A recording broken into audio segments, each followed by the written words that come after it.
Good morning, everybody in the sports world.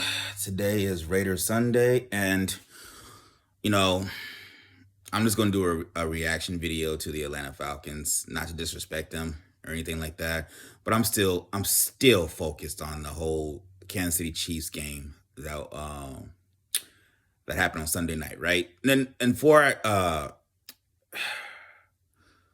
before I get into that Kansas City Chiefs game, let me just talk about the Atlanta Falcons real quick. If we lose to these tricks, it's going to be so telling. Julio Jones, I believe, has a hamstring. Todd Gurley is out. If this game is remotely competitive in the fourth quarter with 2 minutes left, similar to the Chiefs, we have a problem. Now, don't get me wrong.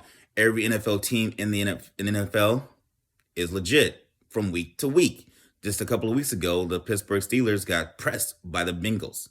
I believe at the time the Bengals were winless. So that just goes to show you, every Sunday, any given Sunday, things can happen. With that said, anything should happen. So, with that said, again, we will win tonight, but let's circle back to what's really on my mind, and that's that Kansas City Chiefs game. Off top, great game. I thought both teams were even, and I thought the last person to get the ball was going to win the game. But by far, Derek Carr's best game as a professional. And I'm talking all of 2016 when he was up for the MVP before he broke his leg against the Carolina Panthers. Yes, I remember it. This one, he actually really showed a mastery of the game, and he showed the next evolution that he needs to take. Because there were some throws where he really exemplified mastery of the offense, knowing where every player is going to be on the field at a certain point, and was able to make those anticipatory throws. So that was really next level, and that's really what you haven't seen from Derek Carr, really under the John Gruden years.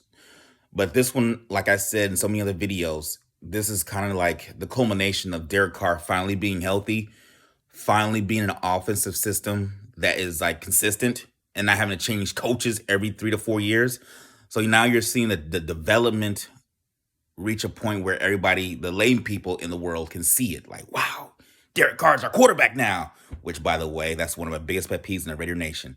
We knew what this dude was in 2016. How all of a sudden we jump off the bandwagon that quick after a couple bad years? That's a whole different video. That's a whole different rant. But let's circle back.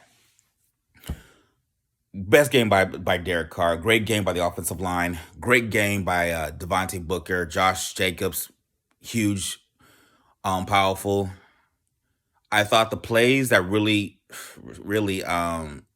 beat us were 3 plays. 2 plays were on our side. 1 play was on defense. That stick out in my mind that really beat us. The first play, that the drop by Alec Ingle, that was a perfect play call. Alec Ingle has hands. Probably not the best hands on the team, but he has hands. I thought that was a huge miss because he had it. Now, granted, for a fullback, that is a hard catch, but for his caliber, he can make that catch. I thought that was a huge one, and the real glaring one was a drop by Big Play Nelson, and he's made a lot of plays in that game, but that one was huge. Now, it was for his talent, he should have made that catch. I thought if he had made that catch, I believe it was on 3rd down, that would have been a game changer. We probably would have been able to milk the clock and not give Patrick Mahomes, I believe, 90 seconds with the ball. But those 2 plays on offense I thought were really huge. The last play, Jonathan Abram. And before I get on to Jonathan Abram, I want to emphasize how good our defense has come since week 1, since week 2, since week 3. We were getting smoked by all mediocre offenses. Now we're getting interceptions. Now we're getting sacks. Now we're getting consistent pressure. The defense is finally coming together. And I will give Paul Gunther credit. It's taking him longer to realize the pieces that he has and see how they operate in game situations. Because remember, we had no offseason, no OTAs, no preseason. So with that said, he has to, kind of do this on the fly and see what matchups work, see who see what situations do which players excel in. And I think it's taken the 8 to 10 week time to really see, okay, we got something here. And I really like our defense. I really do. Finally getting some turnovers. Heath, huge. Kwiatkowski, huge. I'm still looking for a Corey Littleton. Hopefully he can get it going the later part of the season. But I'm happy with our defense. I think we're trending upwards, especially against a next level offense like the Chiefs. Because let's be realistic here, Travis Kelce, outside of Gronk, a healthy George Kittle, he's up there. Actually, he might be the best of all of them because that dude's so smooth, so smooth. Tyreek Hill, next level speed, next level game changer. Alaire and Le'Veon Bell, I think we did the best we could against that team, and it was really against that offense, and it was really a competitive game from literally beginning to end. So kudos to the Raiders and kudos to the Chiefs because they pulled out in the end. They made the plays that they had to make on offense. Defense, they had some plays, but I think it was more of a situation of us missing those passes. But Raider Nation, we're there. We're right there. And God forbid we face these fools in the playoffs because I want to see y'all in the AFC Championship game because we going to end it for y'all. And there won't be no Travis Kelce rubbing your shoulders. He's going to put an ice pack on your head. Sucker. Yeah, I'm telling you, Andy Reid. But anyway, let me go back to the Jonathan Abram play. Sorry, I had to go on the whole sidebar rant or tangential rant, if you will.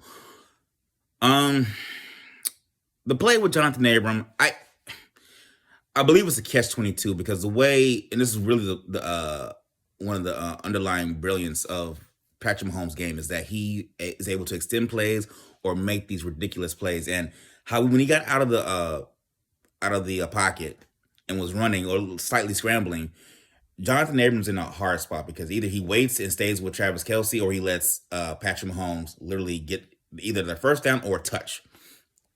Because I don't think once Patrick Mahomes gets ahead of steam, I don't know if Jonathan Abrams would have stopped him before. If I don't know if not Jonathan Abrams, if another defense, I believe Kwiatkowski was in the vicinity as well. I don't think Kwiatkowski, if Jonathan Abrams doesn't stay, I don't think Kwiatkowski would have gotten there before either Patrick Mahomes got the first down or got the touch. So from Jonathan Abrams' point of view, I can see why he made the play and vacated his responsibilities to try to make a play against Patrick Mahomes. Maybe the film will say something different when they look at the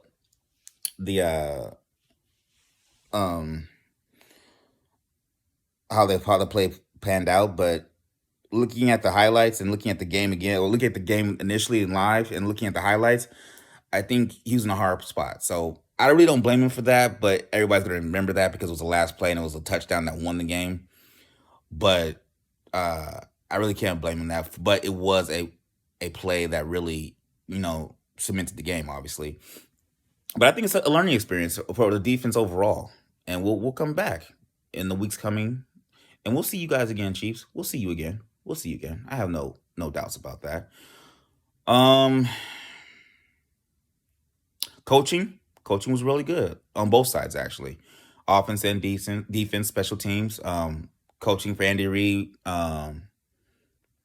Bieniemy, next level OC. Just a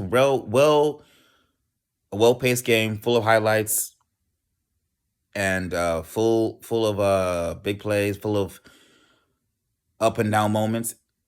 But even though we lost, I feel confident about where we are as a franchise and where we are as a team. And yes, Derek Carr is our franchise quarterback. We call him Dedick, not David.